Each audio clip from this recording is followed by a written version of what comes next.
Santham Academy. Welcome to Digital Kaksha. To get updates on new videos, click the subscribe button and the bell icon. Hello students, today we are going to study the topic electric field. Electric field, it is a region or area around a charge where the another charge which is brought is experiencing the force. That force can be the attraction or repulsion. Now how to get to know that what is that region around this charge? Let us say this is a point charge plus Q. Around it, in any of the region, at any of the distance, let us say that distance to be R. So anywhere around this plus Q charge, if I am keeping a charge Q naught, that charge can be placed here, here, here, anywhere around the charge plus Q. So certainly when R it is the finite distance, the two charges they will be experiencing the force, and the formula for the force between the two charges is given by Coulomb's force, that is equal to 1 upon 4 pi epsilon naught Q naught upon R square. So this region, this area around plus Q charge where I have kept Q naught charge, it is experiencing the force. Which force? It is given by this formula. But in order to get to know the meaning of the term electric field mathematically, it is stated as by the formula that electric field is equal to the force whose value we have written here experienced by the charge Q naught. So the formula for the electric field, it comes out to be the force divided by Q naught. When I substitute this value of force and get it divided by Q naught, so certainly I am getting the formula for electric field as 1 upon 4 pi epsilon naught Q upon R square. And we will say that this is the formula for electric field for charge Q, which is taken in this figure. The charge which is experiencing the force is not playing any role in the formula of electric field. Now here it is to be understood whether electric field is a scalar or a vector quantity. So since the formula for the electric field is given as the force divided by the charge, since force it is a vector quantity which is divided by the scalar quantity, so the conclusion is that the electric field it is also a vector quantity.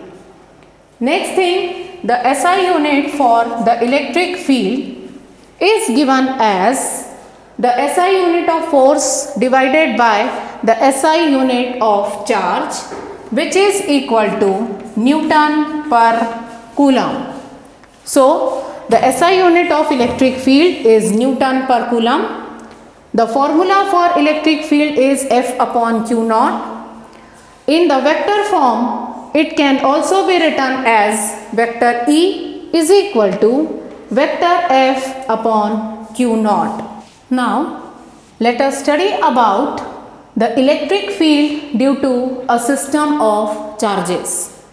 So here in this diagram we have taken a system in which the n charges are present, Q1, Q2 up to Qn. So these many charges are present in the system. Due to all these charges, we have to find out the value of electric field at point P. In order to get this formula, we will be using the formula for electric field due to a single charge which we have studied and is given by E is equal to 1 upon 4 pi epsilon naught Q upon R square. Now when we have to calculate the electric field at point P, we must know the distance of point P from all these individual charges. Let us take the distances to be R1, R2 and so on. Then since electric field it is a vector quantity, so the resultant value of this electric field at point P will be given by the vector sum of the electric fields due to the individual charges, which will be marked as vector E1 plus vector E2 up to vector En. In order to use this formula, the term 1 upon 4 pi epsilon naught is common in all these terms. So this term can be taken outside the bracket.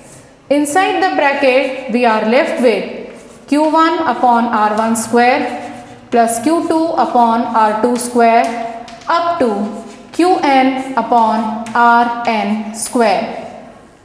Since here in this system the charges are distributed in the discrete form, so in order to generalize the formula for this electric field, I have to use the concept of the summation, and by using it I can write it as summation of Qi upon Ri square, where the value of this I, it varies from 1 to n.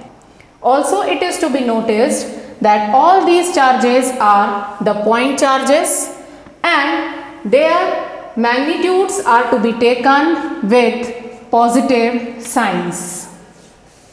Students, now let us come to know about the topic electric field lines. Electric field lines are the pictorial representation of electric field in a given region. Now, there are certain properties of electric field lines. Let us discuss those properties for the different charge or charges one by one.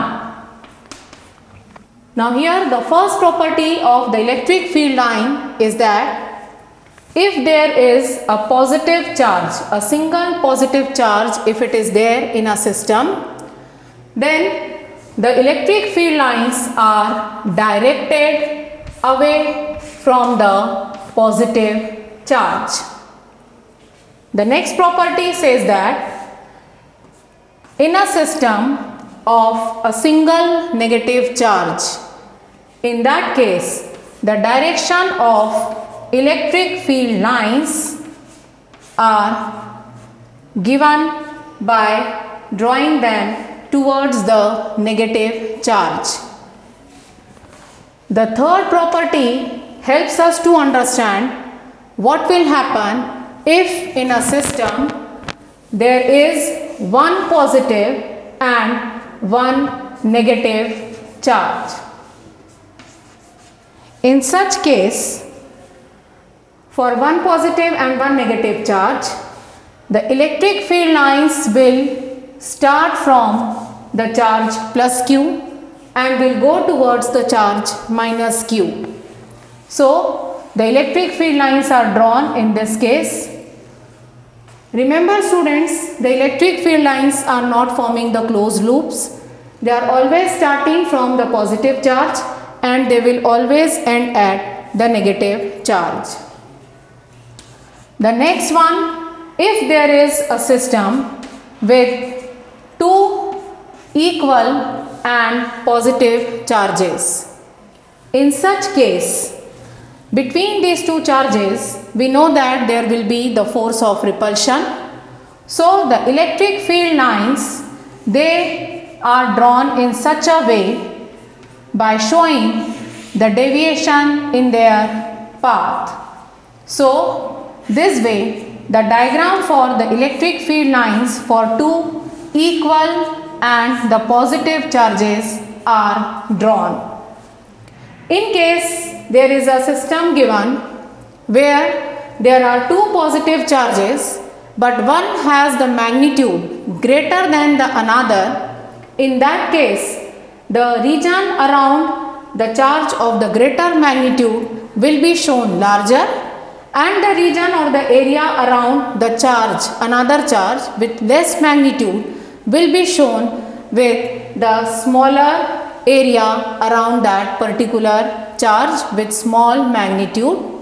The reason is that in the formula of electric field due to a charge, electric field is directly proportional to the charge. So more will be the value of the charge, more will be the area or the region shown around that charge to draw the electric field lines. Let us come to the next property, that if there is any region where the electric field lines are given parallel to each other in this manner, the conclusion is drawn that the nature of electric field is uniform in that region. Coming to the next property, here let us take the two regions to be X and Y. The number of electric field lines which are given in this region are 6, and here the number of electric field lines with the same spacing are 4. So we will conclude that the electric field in the region X is greater than the electric field in region Y. Means the property is that more the number of electric field lines in a region, more will be the magnitude of electric field in that region. The next property, in this case, let us take the two regions to be P and Q. In the region P, the parallel electric field lines are drawn.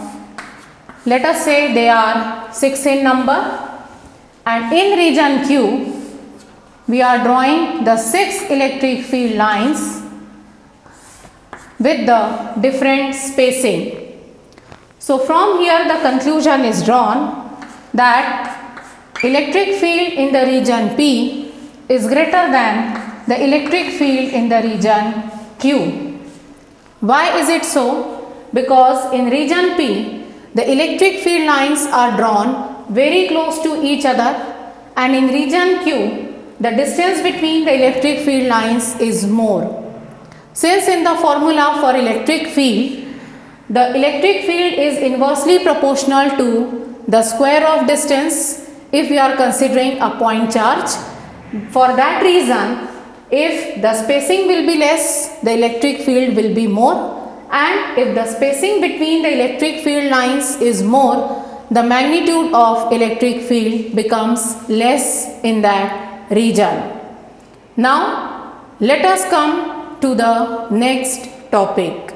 Hello students, today we will come to know about the topic electric dipole. Electric dipole is a system containing the two equal and opposite charges separated by a small distance. In this figure, all of you can see that at 2 points A and B, there are two charges kept. One is minus q and the another is plus q. The distance of their separation is given by 2a. So this complete system, it is called as electric dipole. O here in this figure is representing the midpoint of the dipole. Now for this system of electric dipole, we have to study a physical quantity which is called as dipole moment or even electric dipole moment. The dipole moment is given as the product of the charge, any of the charge's magnitude we can take, multiplied by the distance between the two charges. Now here we are knowing that the charge is a scalar quantity, but the direction to measure the distance is to be taken from minus q to plus q. That is why this 2a can be written with a vector sign, and this gives us the idea for this physical quantity dipole moment for its vector nature. So, the physical quantity dipole moment is a vector quantity because the direction is restricted to measure the distance between the two charges, that is from minus q to plus q. Because of that, this 2a is written here with the vector sign over it or the arrow sign over it. And the direction of this dipole moment, it is given from the charge minus q to the charge plus q. The SI unit of this physical quantity is given by the unit coulomb meter. Since coulomb is the SI unit for charge and meter is the SI unit for the distance, so the SI unit for the dipole moment comes out to be coulomb meter. Students, today we will be studying about the electric field due to electric dipole at axial point. In this diagram, the axis which is joining the two charges minus q and plus q is extended up to point P. That is why we say that P, it is a point taken on the axial line of the dipole. Now we have to find out the value of the electric field at point P. For that, first of all we will be completing the vector diagram using the properties of electric field lines. Now at point A, the minus q charge is kept and the electric field lines for the minus q charge is towards it. So at this point P, the direction of EA, that is electric field due to the charge minus q at point A, will be drawn in this direction. Now at point B, since the positive charge is kept and the electric field lines are drawn away from the positive charge, so the direction of EB will be given at point P towards right. We know that the formula for electric field due to a single charge is given as 1 upon 4 pi epsilon naught q upon r square, where r is the distance of the point from that charge where we have to calculate the electric field. So using this standard formula for electric field, we will be calculating the magnitudes of EA and EB separately. The magnitude of EA will be given by the formula 1 upon 4 pi epsilon naught q upon the distance of point P from point A, that is AP square. Although the negative charge is kept at point A, but since we are calculating the magnitude of the electric field EA, so here the charge magnitude will be Q only. Then the value of AP can be understood from the figure. The distance of the point P from A can be understood as AO plus OP, which is equal to A plus R. So in place of AP square, in this formula I can write it as Q upon R plus A whole square. Now the magnitude of electric field at point P due to the plus Q charge kept at B is given as 1 upon 4 pi epsilon naught Q upon BP square. The value of BP from the figure can be understood as OP minus OB, and can be written as 1 upon 4 pi epsilon naught q upon r minus a whole square. So here we have the magnitudes of the two electric fields EA and EB.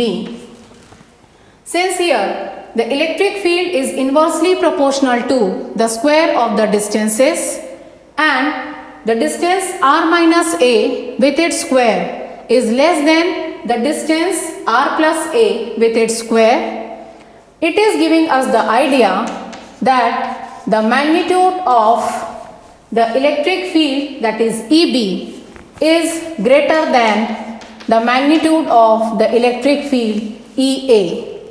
So in order to calculate the value of E resultant at point P, we will be subtracting the magnitude of EA from the magnitude of EB. The reason is that at point P, the two vectors, they are in opposite direction. So we need to subtract one of the vectors from the another. When I substitute the value by seeing the equations number 1 and 2, I will get the term q upon 4 pi epsilon naught common. So by taking that term common and substituting the remaining terms, I will get here as 1 upon r minus a whole square minus 1 upon r plus a whole square. Now here the identities which we have to use, that is a minus b whole square, a plus b whole square, and also a square minus b square. By using these identities, these values are written in this way, and after solving the bracket term in the numerator, the terms r square and a square are cancelled out. So we are here left with q upon 4 pi epsilon naught 4ra upon r square minus a square whole square. Since we are knowing that the formula for the dipole moment is given as q multiplied by 2a, so we will rearrange the terms here, and this formula can be written as 1 upon 4 pi epsilon naught 2p upon r square minus a square whole square multiplied by r. Now for the case when the point P on the axial line is taken very far away from the dipole, in that case we will be ignoring the value of a square with respect to that of r square, and for that particular case the formula will come out to be 1 upon 4 pi epsilon naught 2p upon r cube. Thank you. Hope all of you have understood this derivation in this video. Thanks for watching. If you like this video, make sure to like, share and subscribe for more.